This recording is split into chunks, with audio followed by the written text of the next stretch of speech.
Hello viewers, welcome back to the channel once again. Today I am going to tell you what is a composition and why is it necessary, how should you write it, what is the main idea behind it. It is of central importance in the ICSE and ISC English examination. So first of all, you need to think. Suppose any topic is there, 5 topics are given in ICSE. So you need to think in which you can write better and you are getting more ideas in that. So that topic you should choose, because once you see the topics you will get some ideas in almost all the topics. But you have to see in which one you can write better, because it is like testing your writing ability through scrutiny of the organization and how you express your ideas. It is fatal to start the actual writing of your piece without adequately planning, because if you do not plan it properly, you cannot proceed further in a proper manner. No professional writer would try to write something without any preliminary plan. So once you see the topic, you plan accordingly. Planning is an activity which has to be assessed. So careful attention has to be taken to this part. Otherwise, you will not gain good marks. Usually your ideas on a chosen topic will come to mind in a very haphazard way when you begin to think about it. So first and foremost, you should jot down these ideas in note form first of all. You can think like this can be the first note, second note, third note, just without thinking in sequence. Just note down the points which are coming in your mind. Once all your ideas have been written down, this is called mind mapping. Once all your ideas have been written down in this way, just write one important keyword for that and then start mapping your ideas. Then in a more logical manner, you assemble the ideas in a logical manner, and this will provide you with material for a number of separate paragraphs. Now, if we take the example of childhood memories. Now, there are a number of ways of getting your ideas down on paper at this early stage. So, if the ideas come in your mind like my house, my room, my parents, relatives, first day at school, friends and neighbors, special events, places I remember, where I used to go, then whom I liked more, whom I missed more, what was my hobby at that time. So these are the childhood memories. So now important points I have already told you. These important points you can also note down, and then you can divide it into paragraphs. Like early memories can be one paragraph, my house can be second paragraph, then my room can be third paragraph, then my parents can be fourth paragraph, relatives can be fifth paragraph, first day at school can be sixth paragraph, then friends, 7th paragraph, neighbors, 8th paragraph, special events, 9 paragraphs, places I remember, 10 paragraph, what I used to do, what I used to dislike, whom I used to like. All these will then, if you write in a sequential manner, it will take nearly 14 to 15 paragraphs. And so logical sequence you have got, and then introduction you can think later on how to begin that. Main thing is ideas, first of all mind mapping, this is called, then introduction and conclusion you can write later on. And then you might find that a diagram or planning web helps you to list your ideas more clearly. Now the idea here is to write down the title of the work in the center of a diagram and then list the points you wish to include. Think of a cycle wheel and spokes radiating out from the center. Look at this second way of organizing the same material for childhood memories. Such a diagram helps you with a number of points for your paragraphs. It also gives you the content of these paragraphs and ensures that you do not lose a line of thought as you develop your essay. Like suppose you have to write a paragraph on special events. So in special events, Christmas Day, if you remember Christmas Day, your birthday, then any family holiday or any birth of your baby sister or brother. So these will help you to develop your ideas, and this can be written in a paragraph. Like this you have to do logical reasoning, and logically you have to maintain a sequence. Use a number of adjectives to describe it. That will make your composition effective, and it will create a good impact in the mind of the reader, so that you may get very good marks. Now let us see what are the components of creative writing.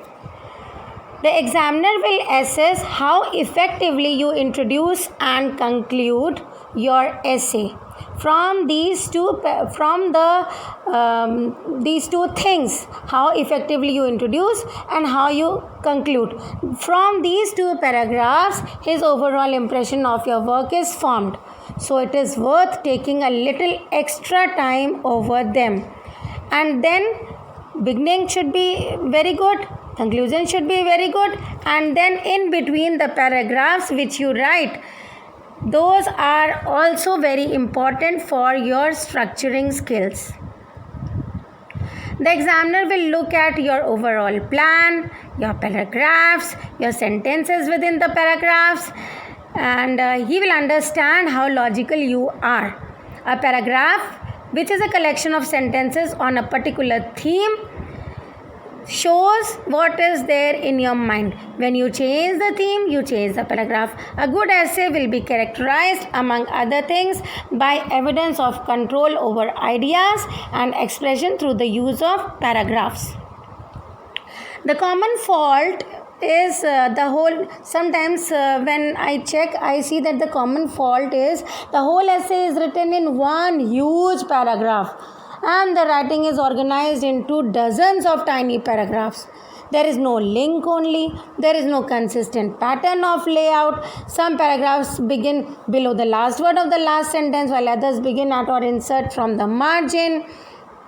So you must keep in mind certain things. The way of planning your work outlined earlier should give you the detailed method of expressing your ideas in the. Now, how to start an essay? There are a number of different methods you can adopt when you begin your essay, depending on the type of essay you intend to write. The narrative essay could begin with a sudden startling revelation, capturing the examiner's attention at once. The argumentative essay could begin with a short anecdote or perhaps a proverb, illustrating the stand you are about to take or the issue you are about to discuss. The descriptive essay might begin with an apt quotation, as could the reflective essay. Examiners often criticize essays which begin with the same dull or far-fetched formula, like it is Monday, February 24th or March 5th, and I am John Smith, or I am so-and-so, then captain of so-and-so. Then candidates are often criticized for writing factual essays which begin with there are many kinds of, then followed by a. If we see the two beginnings, like one can be there are many different kinds of mountains, big ones, small ones, steep ones, sloping ones, etc., etc. And secondly we can see that I shall never climb another mountain as long as I live. Now these are the two ways with which we can begin. We can see that the second one, like I shall never climb another mountain as long as I live, this one is more direct, so it is likely to arouse the examiner's interest and make him wonder why you have come to this particular decision. He will want to read on in order to find out. Next is a good conclusion.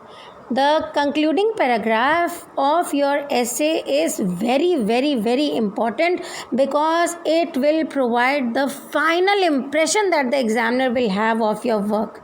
Many good essays have been spoiled because the end is abrupt. They trail off into dull, insignificant, and poor conclusion with a weak, meaningless collection of words. So you should avoid ending so abruptly, because the reader is left wondering what has happened. There shouldn't be these type of sentences which keeps the examiner wonder what happened next. So end should be logical, sequential, and that should have a good impact in the mind of the reader. Various endings suggest themselves as being suitable for particular types of essay, like the argumentative essay is probably best concluded by a short summary of the main points which are already written, or a telling point that you feel will clinch your argument.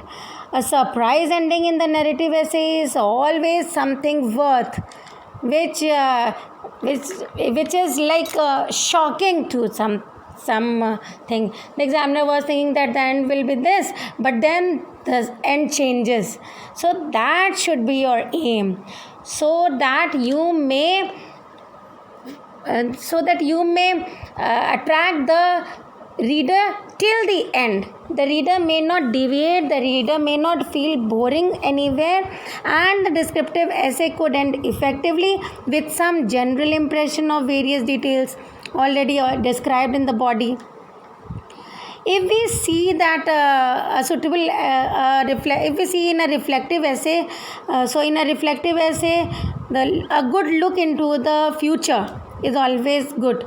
So this particular method can be used as it can be an ending to many kinds of work, especially if it is done in a thoughtful manner.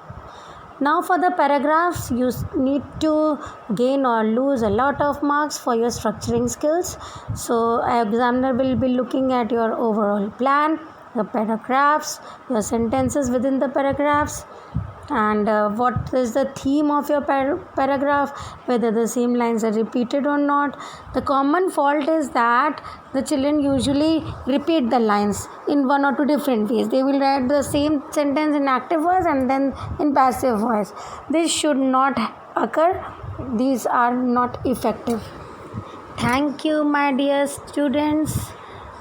And again, I will be telling you something more about other topics. Keep watching my channel, keep learning, keep enjoying. Those who have not subscribed, please subscribe it. Happy learning. Bye bye. All the best.